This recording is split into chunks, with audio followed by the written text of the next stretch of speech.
Hello प्यारे बच्चों, आप सभी का अपने यूट्यूब चैनल YRS क्लास में बहुत बहुत स्वागत है।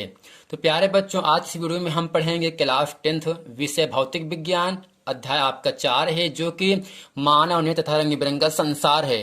प्यारे बच्चों, इस वीडियो में जितने भी महत्वपूर्ण प्रश्न हैं 1 नंबर के, मैं आज उन सभी प्रश्नों को आपके सामने अच्छे तरीके से बताने वाला हूँ। चलते हैं प्यारे बच्चों प्रश्न नंबर 1 में। प्रश्न नंबर 1 आपके सामने कह रहा है, मानव नेत्र लेंस की फोकस दूरी से क्या तात्पर्य है। यानी जो मनुष्य का नेत्र है, नेत्र लेंस की फोकस दूरी किसे कहते हैं, या क्या समझते हैं, या क्या तात्पर्य है।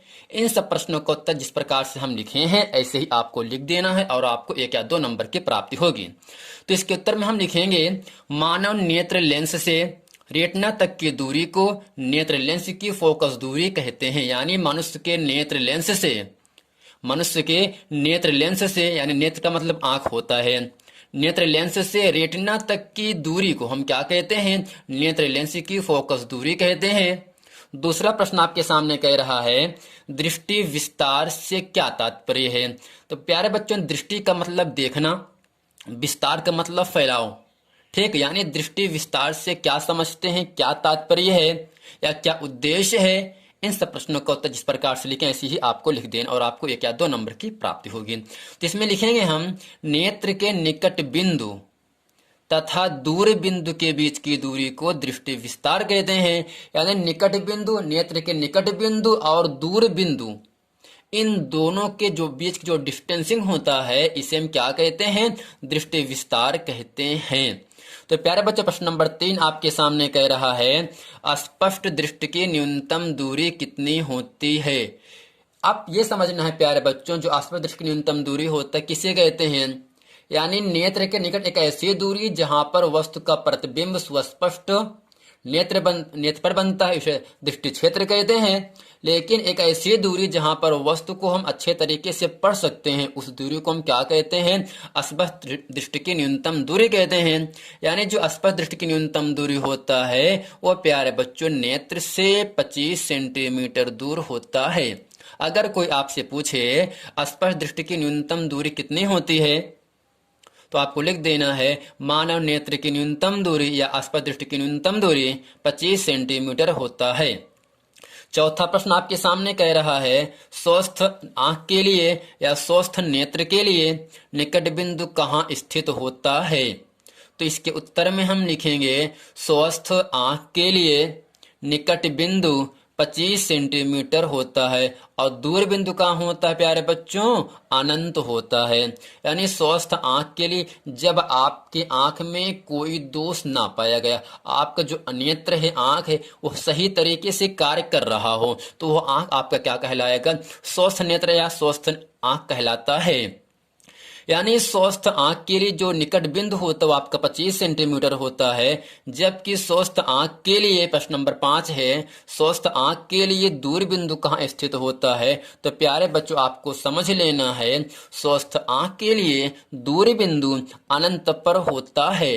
कोई आपसे पूछ सकता है, स्वस्थ आंख के लिए निकट बिंदु कितना होता है, 25 सेंटीमीटर होता है। इसका मतलब यह है, जब आपकी आंख से कोई वस्तु 25 सेंटीमीटर दूर रखा है, तो उस वस्तु पर जो लिखा अक्षर होगा वो आपको अच्छे तरीके से रेटिना पर प्रतिबिंब बनेगा। लेकिन जब आपको स्वस्थ आंख के लिए दूर बिंदु कहे, दूर बिंदु के लिए स्वस्थ आंख के दूर बिंदु कितना होता है, वो आपका अनंत पर होता है।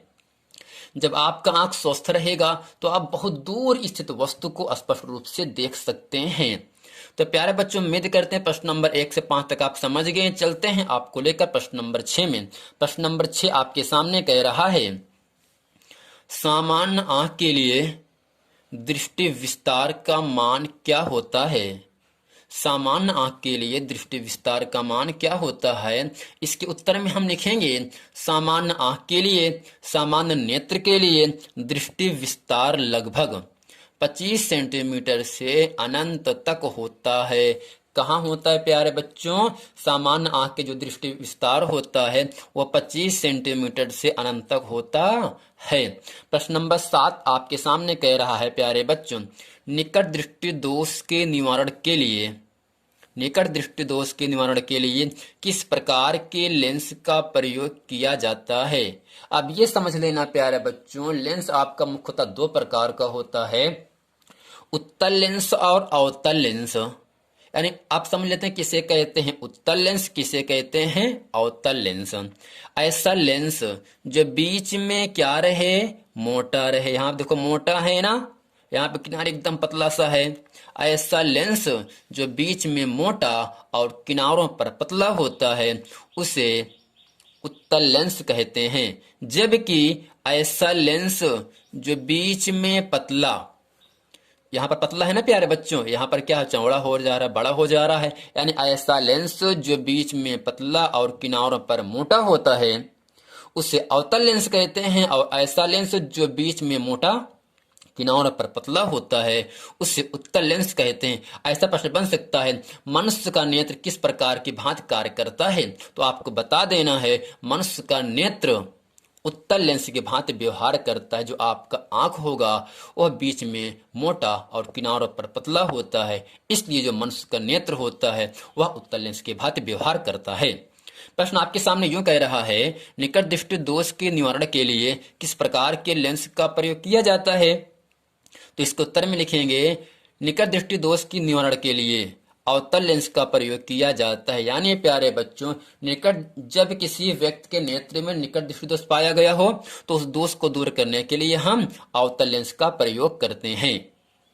प्रश्न नंबर 8 आपके सामने कह रहा है, एक व्यक्ति के चश्मे में, कोई व्यक्ति है, उस व्यक्ति के चश्मे में अवतल लेंस लगा है। बताइए कि उस व्यक्ति की आंख में कौन सा दोष है।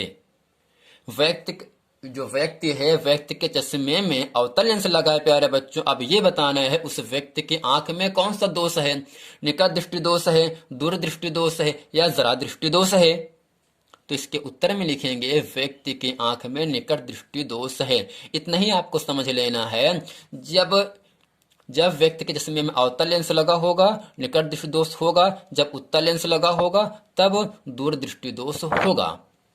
प्रश्न नंबर 9 आपके सामने कह रहा है, जो कि इस वीडियो का अंतिम प्रश्न आपके सामने होगा।